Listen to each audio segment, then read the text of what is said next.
Le sommet de la dune du Pilat. Ne vous fiez pas aux apparences. Cette paisible étendue de verdure cache les stigmates d'un drame survenu il y a 2 ans. Souvenez-vous, c'était en juillet 2022. Une vague de chaleur exceptionnelle s'abattait sur la France.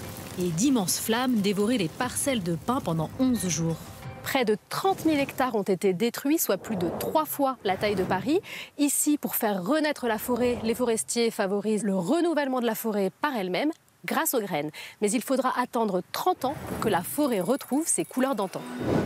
Les incendies ne sont pas la seule menace pour nos forêts. Plus au nord, dans l'Allier, les agents de l'Office national des forêts constatent les effets du changement climatique sur les plus vieux chênes de France. Été après été, les sécheresses répétées malmènent ces arbres plantés il y a 400 ans. Ouais, il y a le hêtre là-bas qui est mort. Ouais, il y a celui-là qui n'est pas dans un état fameux. Si on notait moins d'eau et des arbres qui étouffent. Ils deviennent des cibles parfaites pour les insectes en tout genre.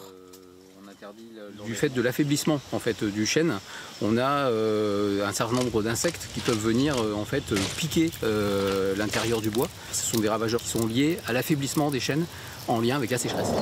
Résultat, en 10 ans, la capacité des forêts à capter nos émissions de gaz à effet de serre a diminué de moitié. Face à ces bouleversements liés au réchauffement, quelles sont les solutions ? Il ne faut surtout pas couper tous les arbres. Une forêt, c'est un ensemble d'organismes vivants. Il faut garder la diversité génétique au sein de ces arbres, ceux qui résistent le mieux aux aléas et puis surtout ceux qui sont capables de s'adapter le mieux en combinant plusieurs espèces au climat de demain et à l'environnement de demain. Pour s'adapter, toutes les espèces n'ont pas les mêmes capacités et certaines pourraient même disparaître. En rouge, sur cette carte, les endroits où le hêtre ne pousse déjà plus.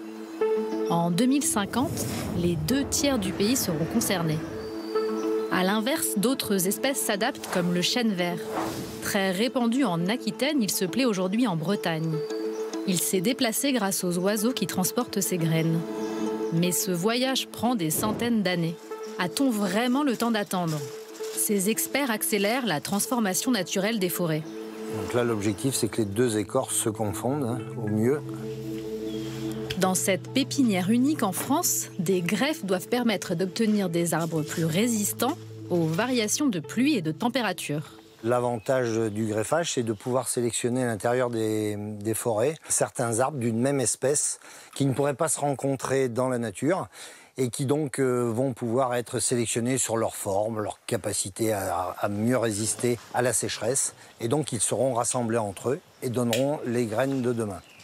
Les graines de ce verger seront envoyées à travers toute la France chez des pépiniéristes.